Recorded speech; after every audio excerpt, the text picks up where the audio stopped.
नमस्कारम। Spiritual जिम्नासियम सत्संग पर आपका स्वागत है। श्राद्ध पक्ष 2024 की सीरीज को आगे बढ़ाते हुए हम आज एक नए प्रश्न के साथ हैं। आज का प्रश्न है, सर हमें बताइए कि स्त्री ऋण क्या है और स्त्री का संबंध आखिर किससे बताया जा रहा है। नमस्ते श्रुति, आप सभी का स्वागत है। ये शब्द स्त्री माँ के लिए भी इस्तेमाल होता है, पुत्री के लिए भी, पत्नी के लिए भी। पर जब हम ऋण की बात कर रहे थे पिछले एपिसोड में, तब हमने मातृ ऋण अलग कहा था। और मातृ ऋण किसी भी स्त्री ऋण से ज़्यादा है, देव ऋण से भी ज़्यादा है। प्रकृति ऋण और मातृ ऋण ये सबसे ज़्यादा हैं जिन्हें चुकाने के लिए कर्म करने चाहिए।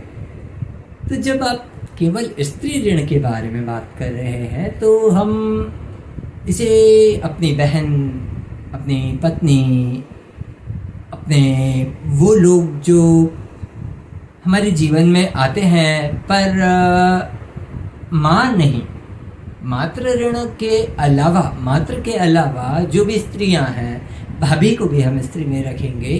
भारत में तो आपने देखा ही है, भाभी भी माँ के समान होती है।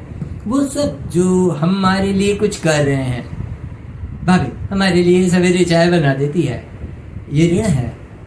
हमारी बहन हमारे लिए पराठे सेकती है, ये ऋण है। पर केवल ये नहीं कि उन्होंने हमारे लिए क्या किया है, उनकी भावनाएं हमारे बारे में, हमारी बहन हमारी रक्षाबंधन पर जो हमें राखी बांध रही है, उसकी भावनाएं हमारे विषय में कैसी हैं, वो हमारे बारे में जो सोच रही है, वो हमारे बारे में जो अच्छा कर रही है, वो हमारे लिए जो प्रयत्न कर रही है, वो सब ऋण है।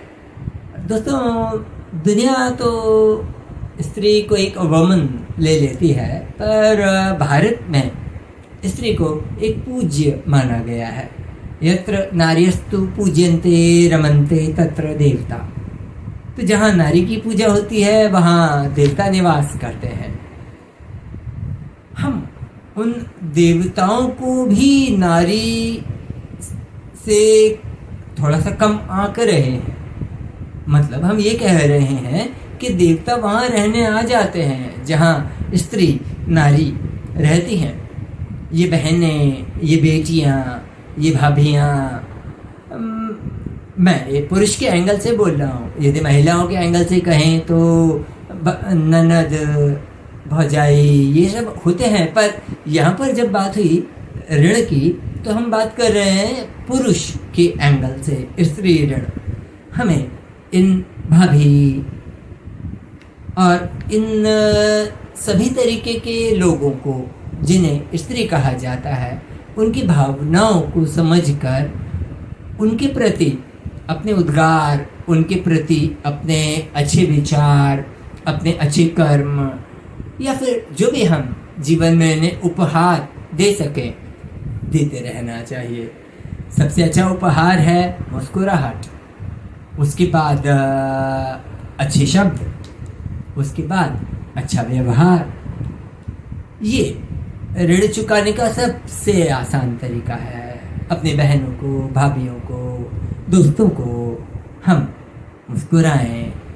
हम उन्हें ज़्यादा चिल्लाएं नहीं, ज़्यादा डांटे नहीं, उन्हें ये छोटा ना समझें, उन्हें ये ना बताएं कि तुम ये नहीं कर पाती, तुम वो नहीं कर पाती।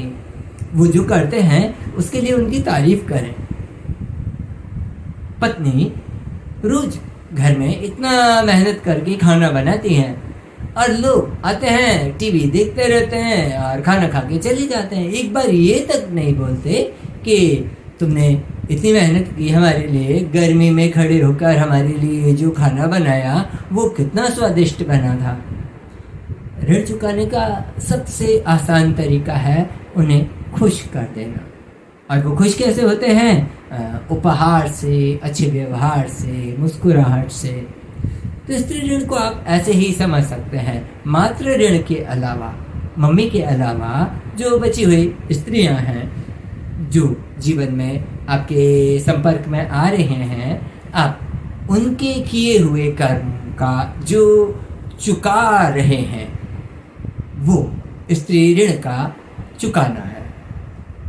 यदि इस विषय में आप अपने किसी व्यक्तिगत अनुभव या उस बारे में कुछ पूछना चाहें तो आप पूछ सकते हैं, पर सामान्य तौर पर माता के अलावा सभी नारी स्त्री ऋण के अधिकारी हैं और हमें उन्हें चुकाने के लिए उनकी तारीफ करना चाहिए, उनको देखकर मुस्कुराना चाहिए और उन्हें ये बताना चाहिए कि उन्होंने हमारे जीवन में जो किया उससे हमारे जीवन को फर्क पड़ता है। बस, धन्यवाद।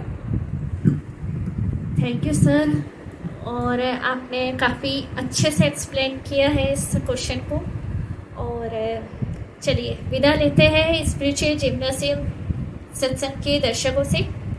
फिर आएंगे आपसे एक नए प्रश्न के साथ मिलने।